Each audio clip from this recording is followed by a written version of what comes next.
पाकिस्तान के पूर्व मंत्री फवाद चौधरी ने यह मांग की है कि पाकिस्तान में चंद्रयान 3 की लैंडिंग लाइव दिखाई जाए, पाकिस्तान में इसका लाइव टेलीकास्ट किया जाए। और इस वक्त फवाद चौधरी खुद हमारे साथ लाइव कनेक्ट हो चुके हैं, जो पाकिस्तान की सरकार में मिनिस्टर रहे। फवाद चौधरी वो ये डिमांड कर रहे हैं कि पाकिस्तान में चंद्रयान 3 की लैंडिंग का लाइव टेलीकास्ट होना चाहिए। फवाद साहब, बहुत बहुत स्वागत है, खैर मकदम है आपका। कहना क्या चाहते हैं आप, क्योंकि ट्वीट हमने आपका भी पढ़ा, आपने ये डिमांड की है कि चंद्रयान 3 की लैंडिंग का लाइव टेलीकास्ट पाकिस्तान में भी किया जाए, ताकि पाकिस्तान के लोगों को, वैज्ञानिकों को भी सीखने को बहुत कुछ हासिल हो। सबसे पहले तो मैं ISRO को, इंडिया की स्पेस कम्युनिटी को, इंडिया के साइंटिस्ट को और इंडिया के लोगों को बड़ी मुबारकबाद देना चाहता हूं। पाकिस्तान की तरफ से, पाकिस्तान के लोगों की तरफ से ये एक बहुत ही लैंडमार्क अचीवमेंट है जो आज ISRO और इंडियन स्पेस कम्युनिटी जो उसने हासिल की है और पूरी दुनिया की। देखिए, जब आप प्लैनेट के जब हम हमारी मुख्तलिफ किस्म की एक समझिए इंट्रोडक्शंस होते हैं, हम अपने सूबे में होते हैं, इलाके में होते हैं, हम उस इलाके के होते हैं, उसके बाद हम एक कंट्री में होते हैं, उसके बाद अगर आप प्लैनेट से बाहर चले जाएंगे तो फिर आप एक it's a success for every human. तो जो आज एक इंडिया की साइंस कम्युनिटी का जो बहुत बड़ी कंट्रीब्यूशन है वो ये है कि आपने इंसानियत को, ह्यूमन काइंड को एक और बहुत बड़ी कदम जो है वो उसको उठाने में मदद की है और आपने अपनी अकल इस्तेमाल की है और वहां पहुंचे हैं। और आज जब ये चंद्रयान 3 शाम को आपके टाइम के ऊपर 6:15 बजे 6:15 पर और पाकिस्तान के टाइम के ऊपर 5:15 के ऊपर चांद पर लैंड करेगा और साउथ पोल पे लैंड करेगा, जो कि कहा जाता है कि जो चांद की भी सारी जो सतह है या चांद का जो इस वक्त सारा जो चांद का एक उसकी वहां की जमीन कहा नहीं जाता ये है कि साउथ पोल में लैंड करने वाला हिंदुस्तान दुनिया का पहला मुल्क बन जाएगा। आप देखिए, लूना 25 के जरिए रूस ने कोशिश की, लेकिन उनका जो चंद्रयान था वो क्रैश हो गया। तो ये अपने आप में इसलिए एक हिस्टोरिकल उपलब्धि मानी जा रही है। फवाद साहब,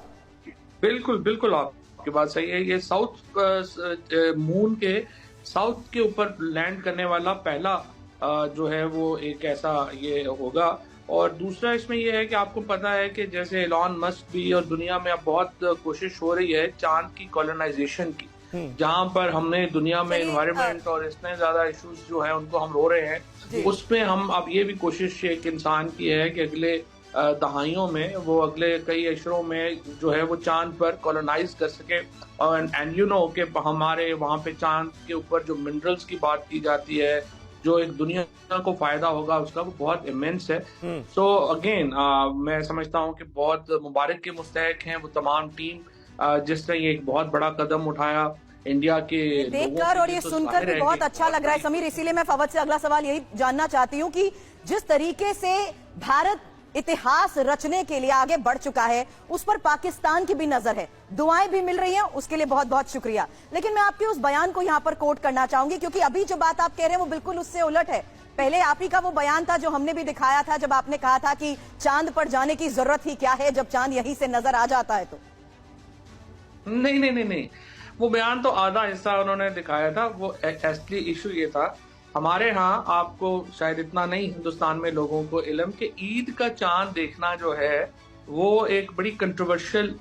चीज है और हर ईद के ऊपर यहाँ पे बड़ी कंट्रोवर्सी रेज होती है। तो वो बात ये हो रही थी कि जब मैंने ये कहा कि आप चांद कब नजर आता है ईद का बड़ी आसानी से बता सकते हैं, और मैंने ये कहा था कि ये जो मसला है इससे ज्यादा अब हमारे जो मौलवी साहिबान हैं और उनको ये देखना होगा कि जब इंसान चांद पर होगा तो वो ईद कैसे मनाएगा। तो ये कहना कि चांद जो है वो खाली आंख से ही देखना है, बिल्कुल एक ऐसी बात है जिस पे अमल नहीं हो सकता। तो आप जदीद टेक्नोलॉजी यूज करें। तो इसके जवाब में मुझे ये जवाब दिया गया कि जब चांद यहाँ से ही नजर आ सकता है तो चांद पे जाने की क्या जरूरत है। तो मेरा पहला हिस्सा चूंकि काट के ज्यादातर लोगों ने सोशल मीडिया पे चला दिया, तो इसलिए वहां पे ये लग रहा था। तो ये हमारी यहाँ जो ईद कंट्रोवर्सी थी ये उसके ऊपर बात। चलिए, अच्छा फवाद साहब ये बताइए, क्योंकि भारत और पाकिस्तान के रिश्ते ही कुछ ऐसे नाजुक मोड़ पर हैं कि जब भारत और पाकिस्तान के बीच क्रिकेट मैच होता है तो भी एक तरह से उसे जंग के तौर पर देखा जाता है, लेकिन मुझे याद नहीं आता कि इससे पहले ऐसा मौका कब आया होगा कि हिंदुस्तान की इतनी बड़ी उपलब्धि पर खैर मकदम करता हुआ पाकिस्तान नजर आ रहा है और बाकायदा वहां पर आप जैसे लोग सेन वॉइसेस ये डिमांड कर रहे हैं कि भाई इसका पूरा लाइव टेलीकास्ट किया जाए ताकि हमें भी सीखने को बहुत कुछ मिले। इसे आप कैसे देखेंगे? देखिए, सीधी बात है, जो वहां पर जो गलत हो बात उसके ऊपर तनकीद करनी चाहिए और जो सही हो उसको आपको अप्रिशिएट करना चाहिए और वेलकम करना चाहिए।